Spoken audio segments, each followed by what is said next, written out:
지금부터 2024 헌납 8 대통령 윤석열 탄핵 사건에 대한 선고를 시작하겠습니다. 먼저 적법 요건에 관하여 살펴보겠습니다. 이 사건 계엄 선포가 사법심사의 대상이 되는지에 관하여 보겠습니다.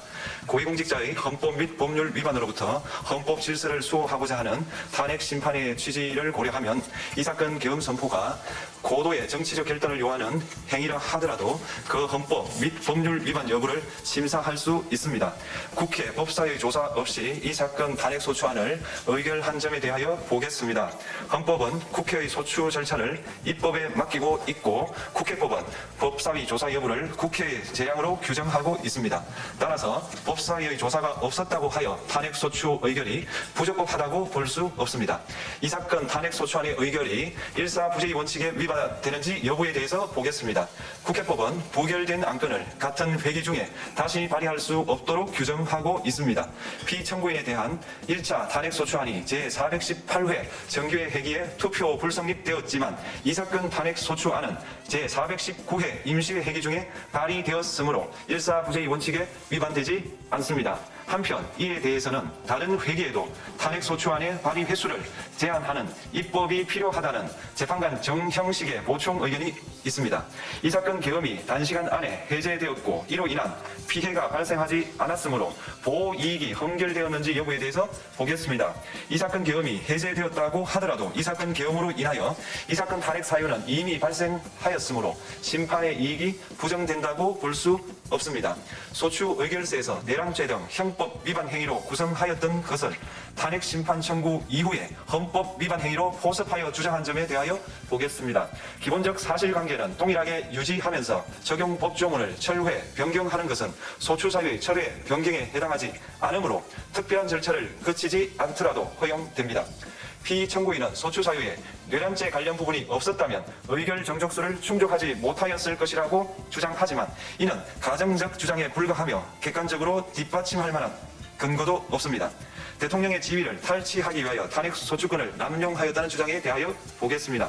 이 사건 탄핵 소추안의 의결 과정이 적법하고 피소추자의 헌법 또는 법률 위반이 일정 수준 이상 소명되었으므로 탄핵 소추권이 남용되었다고 볼 수 없습니다. 그렇다면 이 사건 탄핵 심판 청구는 적법합니다. 한편 증거 법칙과 관련하여 탄핵 심판 절차에서 형사소송법상 전문 법칙을 완화하여 적용할 수 있다는 재판관 이미선, 김형두의 보충 의견과 탄핵 심판 절차에서 앞으로는 전문 법칙을 보다 엄격하게 적용할 필요가 있다는 재판관 김복형, 조한창의 보충 의견이 있습니다.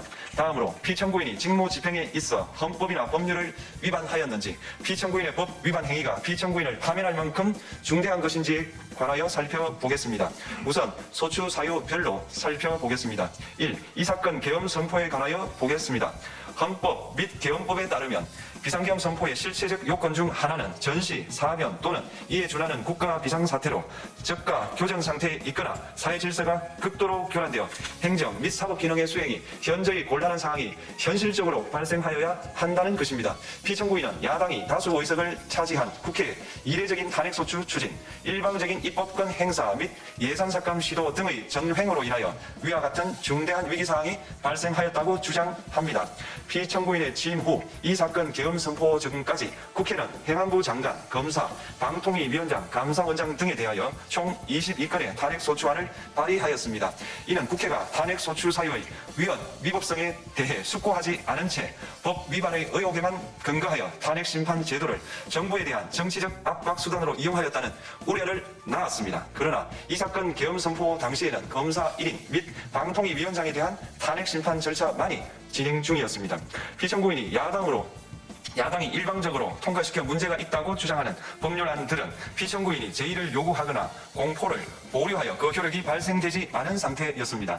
2025년도 예산안은 2024년 예산을 집행하고 있었던 이 사건 계엄 선포 당시 상황에 어떠한 영향을 미칠 수 없고 위 예산안에 대하여 국회 예결특위의 의결이 있었을 뿐 본회의의 의결이 있었던 것도 아닙니다. 따라서 국회 탄핵소추, 입법, 예산안 심의 등의 권한 행사가 이 사건 계엄 선포 당시 중대한 위기 상황을 현실적으로 발생시켰다고 볼 수 없습니다. 국회의 권한 행사가 위법, 부당하더라도 헌법재판소의 탄핵, 심판, 피청구인의 법률안 제의 요구 등 평상시 권력 행사 방법으로 대처할 수 있으므로 국가 긴급권의 행사를 정당화할 수 없습니다. 피청구인은 부정선거 의혹을 해소하기 위하여 이 사건 계엄을 선포하였다고도 주장합니다. 그러나 어떠한 의혹이 있다는 것만으로 중대한 위기상황이 현실적으로 발생하였다고 볼 수는 없습니다. 또한 중앙선관위는 제22대 국회의원 선거 전에 보안 취약점에 대하여 대부분 조치하였다고 발표하였으며 사전, 우편, 투표함, 보관장소, CCTV 영상을 24시간 공개하고 개표 과정에 수검표 제도를 도입하는 등의 대책을 마련하였다는 점에서도 피청구인의 주장은 타당하다고 볼 수 없습니다. 결국 피청구인이 주장하는 사정을 모두 고려하더라도 피청구인의 판단을 객관적으로 정당화할 수 있을 정도의 위기 상황이 이 사건 계엄 선포 당시 존재하였다고 볼 수 없습니다. 헌법과 계엄법은 비상계엄 선포의 실체적 요건으로 병력으로서 군사상의 필요에 응하거나 공공의 안녕질서를 유지할 필요와 목적이 있을 것을 요구하고 있습니다. 그런데 피청구인이 주장하는 국회의 권한 행사로 인한 국정마비 상태나 부정선거 의혹은 정치적, 제도적, 사법적 수단을 통하여 해결하여야 할 문제이지 병력을 동원하여 해결할 수 있는 것이 아닙니다. 피청구인은 이 사건 계엄이 야당의 전횡과 국정위기 상황을 국민에게 알리기 위한 경고성 계엄 또는 호소형 계엄이라고 주장하지만 이는 계엄법이 정한 계엄 선포의 목적이 아닙니다. 또한 피청구인은 계엄 선포에 그치지 아니하고 군경을 동원하여 국회의 권한 행사를 방해하는 등의 헌법 및 법률 위반 행위로 나아갔으므로 경고성 또는 호소형 계엄이라는 피청구인의 주장을 받아들일 수 없습니다. 그렇다면 이 사건 계엄 선포는 비상계엄 선포의 실체적 요건을 위반한 것입니다. 다음으로 이 사건 계엄 선포가 절차적 요건을 준수하였는지에 관하여 보겠습니다. 계엄 선포 및 계엄사령관 임명은 국무회의의 심의를 거쳐야 합니다. 피청구인이 이 사건 계엄을 선포하기 직전에 국무총리 및 9명의 국무위원에게 계엄 선포의 취지를 간략히 설명한 사실은 인정됩니다. 그러나 피청구인은 계엄사령관 등 이 사건 계엄의 구체적인 내용을 설명하지 않았고 다른 구성원들에게 의견을 진술할 기회를 부여하지 않은 점을 고려하면 이 사건 계엄 선포에 관한 심의가 이루어졌다고 보기도 어렵습니다. 그 외에도 피청구인은 국무총리와 관계 국무위원이 비상계엄 선포문에 부서하지 않았음에도 이 사건 계엄을 선포하였고 그 시행 일시, 시행 지역 및 계엄사령관을 공고하지 않았으며 지체 없이 국회에 통고하지도 않았으므로 헌법 및 계엄법이 정한 비상계엄 선포의 절차적 요건을 위반하였습니다. 2. 국회에 대한 군경 투입에 관하여 보겠습니다. 피청구인은 국방부 장관에게 국회에 군대를 투입할 것을 지시하였습니다. 이에 군인들은 헬기 등을 이용하여 국회 경내로 진입하였고 일부는 유리창을 깨고 공간 내부로 들어가기도 하였습니다. 피청구인은 육군 특수전 사령관 등에게 의결 정족수가 채워지지 않은 것 같으니 문을 부수고 들어가서 안에 있는 인원들을 끄집어내라는 등의 지시를 하였습니다. 또한 피청구인은 경찰청장에게 계엄사령관을 통하여 이 사건 포고령의 내용을 알려주고 직접 6차례 전화를 하기도 하였습니다. 이에 경찰청장은 국회 출입을 전면 차단하도록 하였습니다. 이는 이로 인하여 국회로 모이고 있던 국회의원들 중 일부는 담장을 넘어가야 했거나 아예 들어가지 못하였습니다. 한편 국방부 장관은 필요시 체포할 목적으로 국군 방첩사령관에게 국회의장, 각 정당 대표 등 14명의 위치를 확인하라고 지시하였습니다. 피청구인은 국가정보원 1차장에게 전화하여 국군 방첩사령부를 지원하라고 하였고 국군 방첩사령관은 국가정보원 1차장에게 위 사람들에 대한 위치 확인을 요청하였습니다. 이와 같이 피청구인은 군경을 투입하여 국회의원의 국회 출입을 통제하는 한편 이들을 끌어내라고 지시함으로써 국회의 권한 행사를 방해하였으므로 국회에 계엄 해제 요구권을 부여한 헌법조항을 위반하였고 국회의원의 심의 표결권, 불체포 특권을 침해하였습니다. 또한 각 정당의 대표 등에 대한 위치 확인 시도에 관여함으로써 정당 활동의 자유를 침해하였습니다. 피청구인은 국회의 권한 행사를 막는 등 정치적 목적으로 병력을 투입함으로써 국가 안전보장과 국토방위를 사명으로 하여 나라를 위해 봉사하여 온 군인들이 일반 시민들과 대치하도록 만들었습니다. 이에 피청구인은 국군의 정치적 중립성을 침해하고 헌법에 따른 국군 통수 의무를 위반하였습니다. 3. 이 사건 포고령 발령에 관하여 보겠습니다. 피청구인은 이 사건 포고령을 통하여 국회, 지방의회, 정당의 활동을 금지함으로써 국회에 계엄 해제 요구권을 부여한 헌법조항, 정당 제도를 규정한 헌법조항, 대의민주주의 권력분리 원칙을 위반하였습니다. 비상계엄 하에서 기본권을 제한하기 위한 요건을 정한 헌법 및 계엄법 조항, 영장주의를 위반하여 국민의 정치적 기본권, 단체 행동권, 직업의 자유를 침해하였습니다. 4. 중앙선관위에 대한 압수수색에 관하여 보겠습니다.